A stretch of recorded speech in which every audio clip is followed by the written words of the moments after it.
Dante, ¿qué tal? Buenas noches. Hola Elías, ¿qué tal? ¿Cómo estás? ¿Qué tal? Buenas noches, bienvenidos a una nueva edición de Dato Laboral. Sí, Angélica, lo que pasa es que todavía no habíamos iniciado. Acabamos de retomar. Perdón, mil disculpas por la demora en realidad. Hay un tema logístico que nos ha tomado un poco más de tiempo.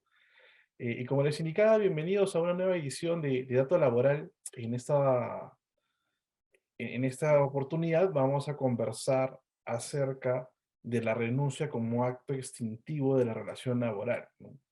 Como ustedes saben, en Dato Laboral nosotros conversamos acerca de pronunciamientos que pueden venir de la Corte Suprema, del Tribunal Constitucional. En esta oportunidad también tenemos un pronunciamiento de Sala Superior que está vinculado con la materia laboral, sobre todo con los temas que estamos tocando.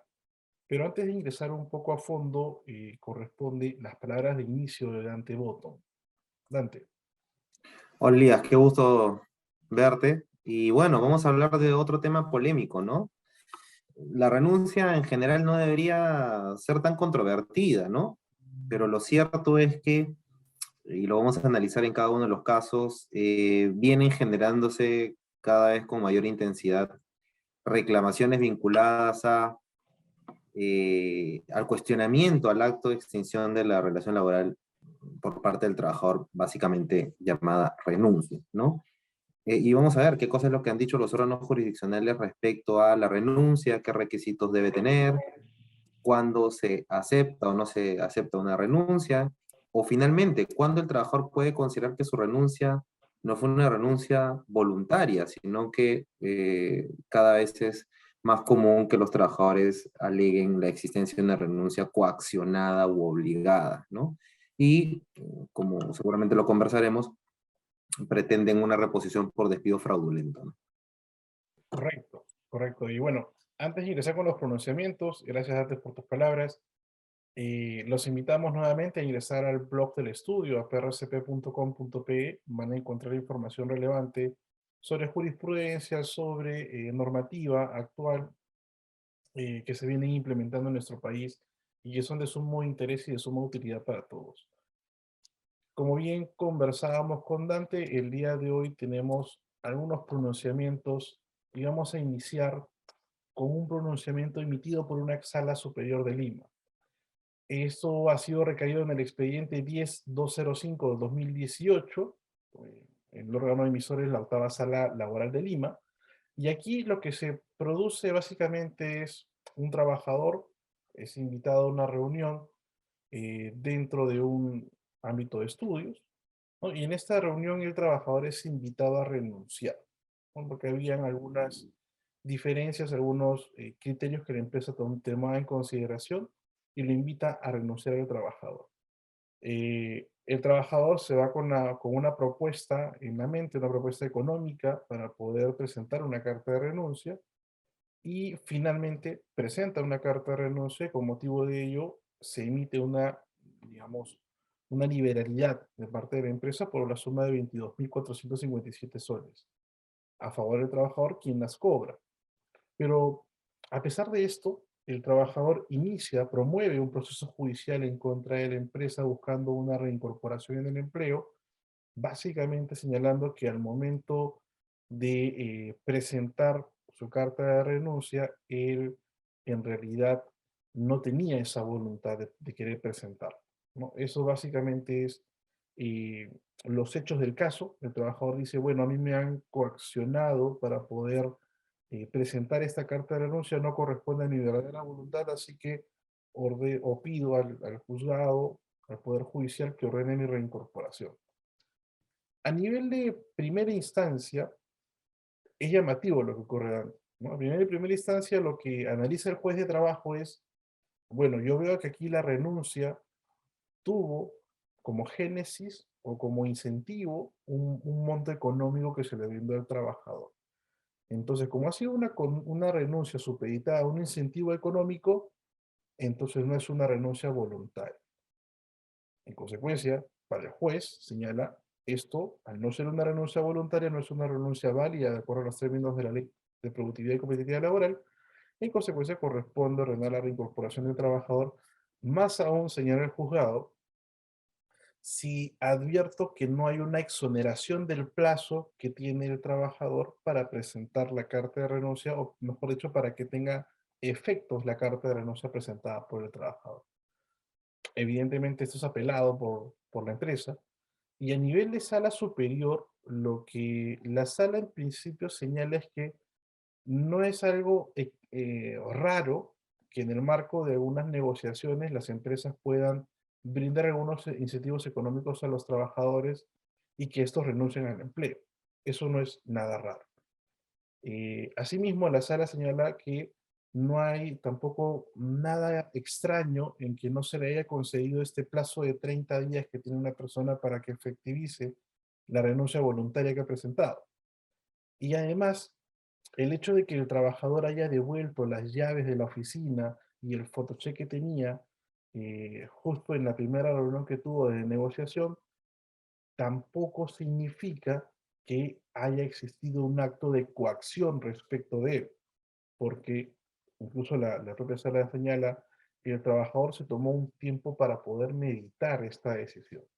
Consecuencia, para la sala le queda clarísimo que en realidad el acto de renuncia termina siendo un acto que no ha sido condicionado, no ha sido coaccionado por parte de la empresa y por tanto revoca la sentencia de primera instancia, aquí hay un ligero error, y declara infundada la demanda, ¿no? Así queda este caso, Dante, no se ordena la reincorporación del trabajador y bueno, una de las primeras preguntas que surgen en torno a este tipo de casos es cuando nos encontramos frente a una renuncia válida para poder extinguir una relación laboral.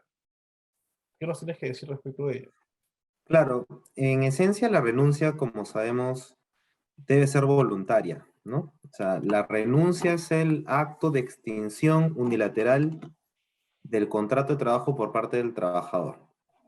Es unilateral porque no requiere la voluntariedad del empleador, o sea, el trabajador decide renunciar y extinguir el vínculo laboral de manera unilateral.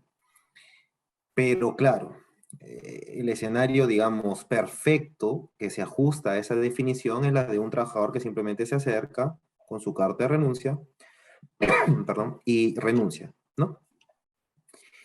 Pero en ese mundo ideal hay variables, ¿no? Y hay atenuaciones, ¿no? Y hay pequeñas situaciones, pequeños tamices, ¿no? ¿Por qué? Porque puede ser, y de hecho es una práctica común en las empresas, en primer lugar, invitar al trabajador a renunciar, sugerirle, mencionarle, darle una como opción que renuncie. Entonces, esa situación, en estricto sentido, no estamos hablando, claro, de una manifestación de voluntad totalmente inocua, ¿no? Espontánea por parte del trabajador. Pero eso no quita que también estemos dentro del marco de una manifestación de voluntad. Entonces, sí hay un grave error de apreciación de la primera instancia cuando dice de que una renuncia no puede estar jamás sujeta a un incentivo económico, porque, como te digo, en el escenario ideal, el trabajador renuncia por su cuenta y riesgo y porque, bueno, se le ocurrió, porque consiguió otro trabajo, por ejemplo, ¿no? Por ejemplo. Correcto. Pero también puede haber cierto grado de negociación en el que el empleador le sugiere, le recomienda, le propone la posibilidad de extinguir el vínculo laboral. Desde mi punto de vista, y bueno, esto se corrobora con lo que ha dicho la Corte Suprema también, lo que el trabajador tendría que acreditar es que hay un acto de coacción. Esto ya es una teoría de los supuestos, ¿no? De nulidad del acto jurídico, ¿no? Los supuestos de los vicios en la manifestación de voluntad, el error, el dolo, ¿no? La coacción. Eh, entonces, si el trabajador acusa que en realidad su voluntad manifestada no es cierta, sino que fue perturbada, ¿no? Desde el exterior, ¿no? Tendría que acreditar básicamente un supuesto de coacción, ¿no? De hecho, bueno, ya no lo hemos puesto acá por tema de espacio, hay jurisprudencia donde un trabajador agravado, por ejemplo, a su empleador, donde ha sido amenazado y donde se le indicaba que si no renunciaba iba a ser denunciado penalmente, que no iba a conseguir otro trabajo jamás y que lo mejor que le podía pasar era renunciar porque si no, no le iban a pagar tampoco sus beneficios. Entonces, en esos casos ya estamos, ¿no? Transitando por la línea delgada del despido fraudulento, por supuesto, eh, de afectación a la manifestación de voluntad, ¿no? Entonces, si un empleador ya no es que sugiere, ni propone, ni incentiva la renuncia, sino que la impone o la pretende, digamos, eh, hacer prevalecer, ¿no? Ya estamos entrando en una línea, insisto, muy delgada entre un acto de renuncia poco espontáneo y un despido fraudulento, ¿no? ¿Cuál sería la sugerencia que nos pueden dejar pronunciamientos como el que has comentado, Elías, de que seamos siempre ejecutivos en el acto de extinción del vínculo laboral? Algunas empresas lo que hacen es cuando un trabajador comete una falta grave, lo que hacen es, perdón, pero con este frío, Elías, lo que hace el empleador es decirle, mira, mejor renuncias porque si no te voy a imputar la falta grave, voy a manchar tu CV, te va a ir mal, etc. No debemos hacer eso. No se recomienda hacer eso porque podría válidamente, me parece, considerarse eso como un acto de coacción y de presión en contra del trabajador. Lo que debe informar el empleador es que el trabajador incurrió en una falta grave. Puede exponerle como posibilidad de que el trabajador extinga voluntariamente la relación laboral y en caso de no desearlo o no aceptar, seguirá el procedimiento previsto por la ley. Pero cuando ya entramos a la alocución de razones ya de que o renuncias o te despedimos y te denunciamos y todas estas cosas, insisto, nuevamente estamos en esta línea muy delgada entre una renuncia poco espontánea y un despido fraudulento, ¿no? Que sugerimos no transitar. Correcto, ¿no? Porque cada vez el despido fraudulento termina siendo este cajón desastre en donde algunos jueces, no puedo generalizar, algunos jueces colocan todo tipo de situaciones de hecho, ¿no? Y ha pasado. Y claro, Dante nos dice esta línea delgada en el despido fraudulento porque hay argumentos para pelear ese tipo de casos. Pero claro, justamente la idea es, si vamos a realizar una extinción de una relación laboral a través de una negociación, es que sea lo menos contingente posible. Entonces, si vamos a ir por las indicaciones de que voy a hacer determinado acto, si es que no tomas la decisión de renunciar, se puede suceder en juicio, pero implica pues ingresar a una fase judicial. Porque no olvidemos que incluso dentro del Código Civil hay una referencia que nos dice el temor reverencial que puede tener una persona hacia otra, hace referencia a una especie de subordinación, no necesariamente la relación laboral puede ocurrir en diversas relaciones, o la invocación del ejercicio de un derecho, como puede ser el inicio de un procedimiento disciplinario o la imposición de una sanción disciplinaria, no constituye un supuesto de intimidación o coacción, ¿no? Pero claro, como Dante bien nos indica, es una línea delgada, porque puedes encontrar un juez que diga, bueno, aquí en realidad tu conducta ha sobrepasado los cánones de los 17 del Código Civil.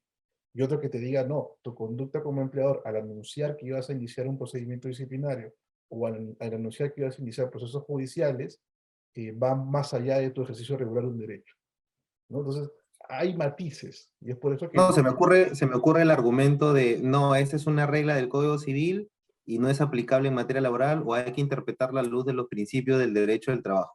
Tan sencillo como una locución así podría ser utilizada, ¿no?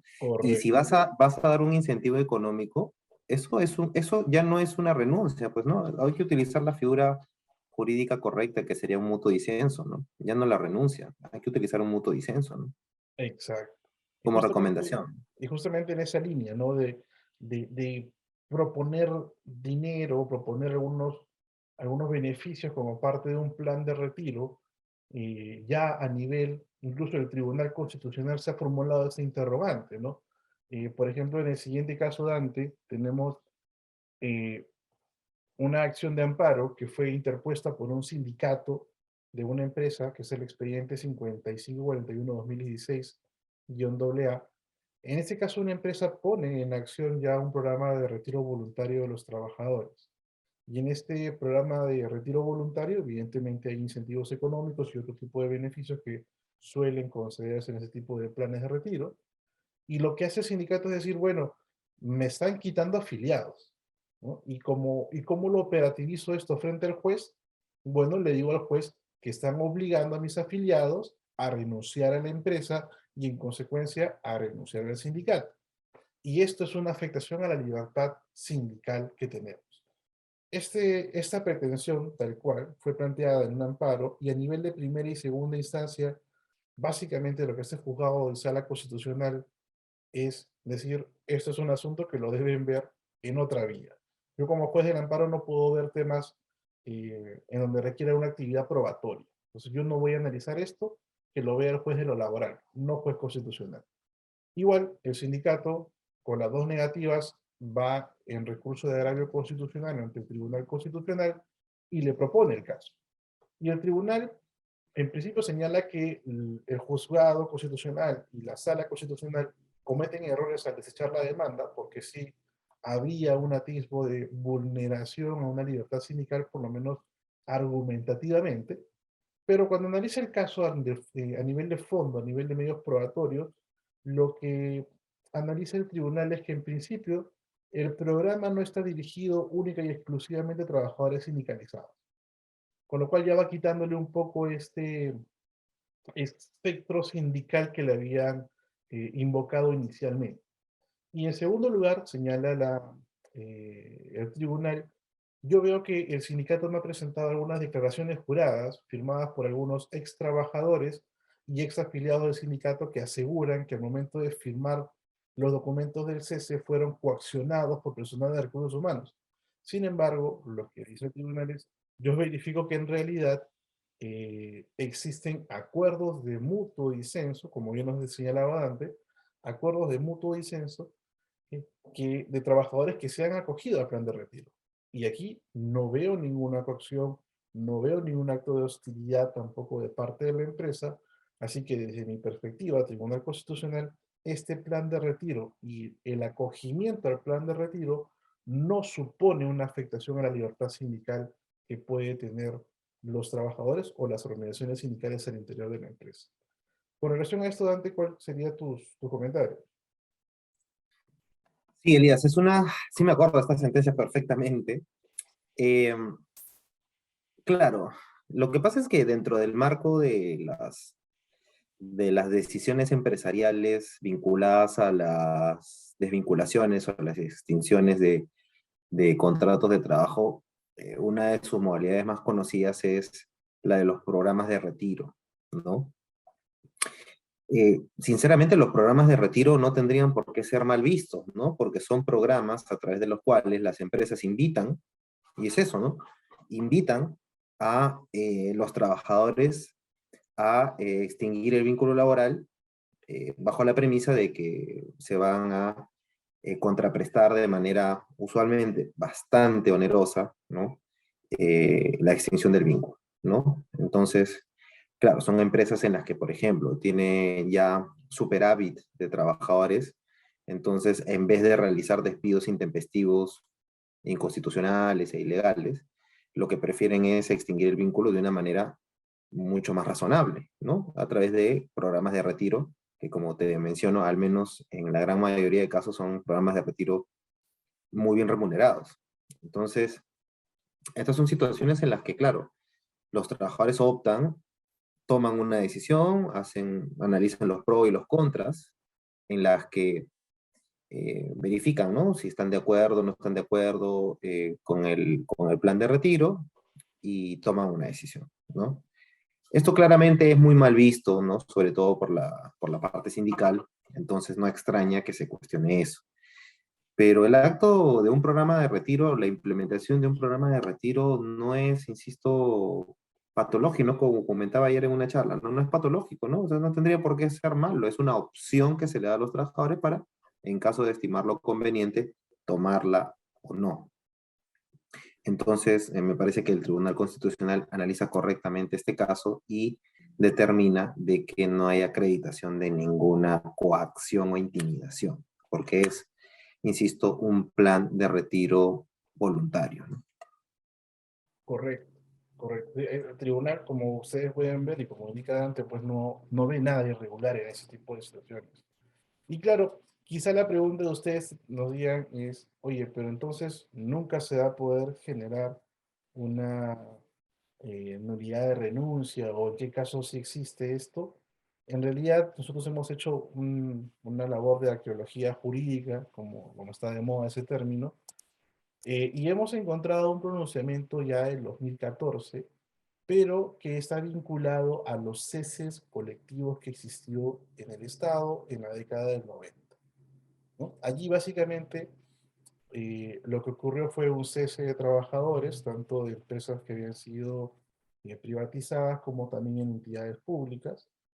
Y luego de un tiempo se conforma a través de la ley 27803 una comisión para evaluar si los ceses fueron regulares o no. Y esta comisión tiene una especie de filtro previo administrativo, un registro, y una vez que la comisión analice esto, emite un listado donde dice esos trabajadores de estas empresas o entidades han sido o fueron objeto de un acto coactivo de parte del empleador. Y es por eso que yo considero como Estado que es una lista de cesados irregularmente. Pero claro, ahí el Estado le estableció un beneficio delimitado a cuatro supuestos establecidos claramente en esta ley 27803. Y lo que tenemos aquí es el caso de un trabajador que quería ingresar a ese registro, a ese listado de trabajadores estados irregularmente.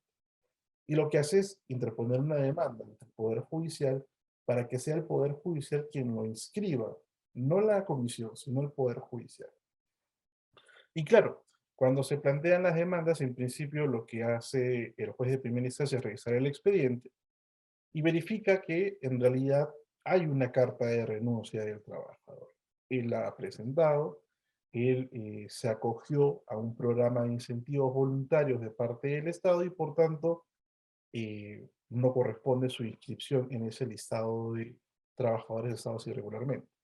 Cuando la segunda instancia analiza el caso, ellos consideran que sí, hay una coacción al trabajador al momento de eh, afiliarse a este programa de incentivos. Y básicamente la respuesta de por qué existe esa coacción la encontramos ya en la sentencia de la Corte Suprema, porque ya la segunda instancia le da la razón al trabajador y entonces te van en recurso de casación en la parte demandada y la Corte le dice, tu recurso es infundado porque yo verifico que si bien es cierto tuviste un plan de retiro o de incentivos para poder retirarse de la empresa o de la entidad, yo puedo ver que si el trabajador no accedía al plan de retiro, tú lo calificabas como trabajador excedente y automáticamente ingresaba a un programa prácticamente de salida, pero sin beneficio. Entonces el trabajador estaba en la disyuntiva de irse sin nada o irse con el plan de retiro, pero no poder reclamar una reincorporación o un resarcimiento económico.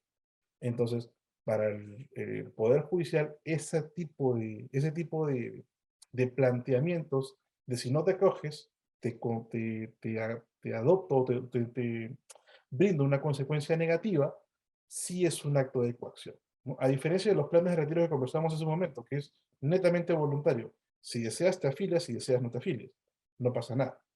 Pero aquí sí había una manifestación clara de parte del Estado y es por eso que en ese tipo de casos que son de los pocos que la Corte ha concedido una coacción en el ámbito de la renuncia, es que se declara fundada esta demanda y se ordena la incorporación de esta persona en el listado de asociados colectivos y además, de forma complementaria, lo dice la Corte, yo veo que otros trabajadores de la misma empresa, incluso de la misma área donde tú trabajabas, están en el listado y estaban en la misma situación que tú. Así que utilizo la analogía vinculante para decir que están en la misma situación para poder incorporarlos dentro de este listado. Y es por eso que ese trabajador o esta persona ex trabajadora sí logró su incorporación, pero eso no quiere decir que automáticamente va a ser reincorporado. porque repito, los beneficios para esos trabajadores estaban en una ley, que es la 27803, en donde algunos de ellos obedecían a una reincorporación, pero también habían beneficios de incrementar los aportes previsionales, por ejemplo, o de acceder a una indemnización o un resarcimiento económico. Con relación a este punto, Dante, que es algo excepcional, en realidad que hemos encontrado en la Corte, ¿cuáles serían tus comentarios? Sí, claro, lo que pasa es que, bueno, en el Estado hay cosas que se hacen un poco extrañas, ¿no? Entonces, sí, pues claro, si tú le dices, oye, te invito a plan de retiro, pero si no lo acepta, por si acaso se te va a considerar como personal excedente, ¿no? Con lo cual te pongo entre la espada y la pared, ¿no? Entonces, ya no estamos hablando en esencia de ningún programa voluntario de retiro, ¿no? O de retiro voluntario, como se suele llamar, ¿no? Entonces, por más que le llamen, sabemos que en el derecho las cosas no son como se le llaman, sino lo que su naturaleza determina, ¿no? Entonces, tú puedes llamarle algo programa de retiro voluntario, pero si en realidad lo que estás haciendo es poner entre la espada y la pared al trabajador, que si no acepta el programa va a ser cesado, entonces ya no es un programa de retiro voluntario, sino un despido incausado, ¿no? Entonces, eh, sí, pues, ¿no? Llama la atención que sucedan cosas así. Correcto. Ahora, lo que sí me gustaría, Elías, comentar rapidito, es que suele pasar mucho que el trabajador, por ejemplo, renuncia, ¿no?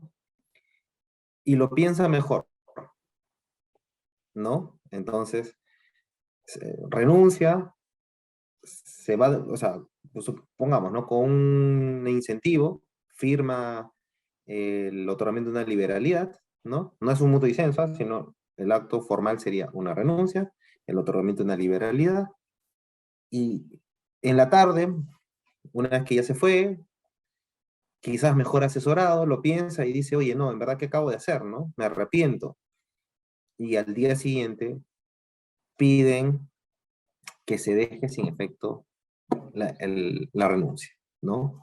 Entonces, ya uniforme jurisprudencia del Tribunal Constitucional ha dicho que si el trabajador renuncia, ya queda en total potestad del empleador aceptar esta situación muy particular que sería dejar sin efecto o solicitar dejar sin efecto el acto de renuncia, pese a que el empleador todavía no se ha pronunciado. Porque claro, si el empleador, porque frente a la renuncia sabemos que el empleador tiene tres opciones, ¿no? Le acepta la renuncia inmediatamente y le extender el plazo de ley. El otro no le acepta la renuncia, o sea, le acepta la renuncia, pero mantiene al trabajador durante 30 días. Y la otra es no dice nada. Y la ley, el silencio lo toma como una aceptación, ¿no? Esas son las tres circunstancias. Entonces, eh, supongamos que pasa si él acaba de presentar la renuncia y al día siguiente todavía no hay respuesta por parte del empleador, se arrepiente.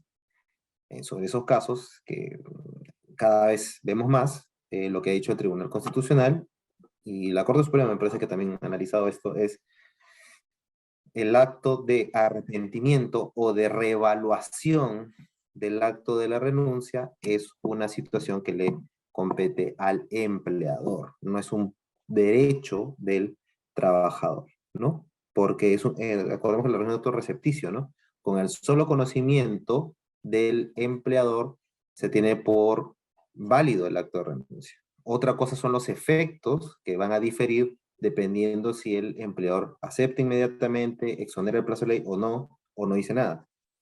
Pero es importante hacer esa precisión, ¿no? Claro, la renuncia ya está. La manifestación de decir que ya no va más la relación laboral de parte del trabajador, ya está, ¿no? El asunto va a ser si va a ser dentro del tercer día o va a ser dentro del día 30. Eso ya depende también del empleador y revertir esa decisión, como bien dice Dante, también dependerá del empleador, ¿no? Entonces, tenemos un par de preguntas, Dante. La primera de Pedro nos dice, ¿la renuncia exonera al empleador de realizar el examen ocupacional de retiro? No. En principio no. Y en realidad no es algo que te pueda generar una carga, porque el examen de evaluación de retiro termina siendo un elemento importantísimo en caso luego tengas reclamaciones de vinculadas a enfermedades ocupacionales o accidentes de trabajo. Es una especie de, si quieres verlo así, como una especie de radiografía de lo que tiene el trabajador al momento de que se va. Si la radiografía dice que está bien, luego que te vengan a decir de que como culpa de la empresa esto ocurrió, tienes un argumento adicional para defenderte respecto de ello. Creo que ya lo hemos conversado en alguna otra oportunidad antes, que no hay que ver el examen de salida como una carga, ¿no? Sino veámoslo como una oportunidad, sin perjuicio de cumplir con la normatividad, de hacer frente luego a unas demandas que pueden ocurrirse a los trabajadores cuando terminan una relación laboral. La segunda, de parte de Javier Dante, nos dice, es frecuente que cuando una empresa crea una nueva razón social, hace firmar carta de renuncia a su personal para pasarlo a esta nueva empresa. ¿Esta práctica es recomendable, Dante? Claro, bueno, va a depender de la evaluación que sea en el caso en concreto, ¿no? Una opción es esa, el acto de renuncia y la generación de un nuevo vínculo laboral con el nuevo empleador, no se entiende como una nueva persona jurídica, una nueva razón social, etc. Pero lo correcto, digamos, es que simplemente exista un traspaso de los trabajadores, ¿no? Esa es otra opción, simplemente se hace un acuerdo entre eh, la empresa inicial con la siguiente empresa y se traspasan a los trabajadores, ¿no? Bueno, de hecho, esto ya está proyectado, ¿no? En el anteproyecto de Código de Trabajo ya se propone una regulación específica en materia laboral para este tipo de circunstancias, ¿no? Sin embargo, hoy no tenemos nada escrito.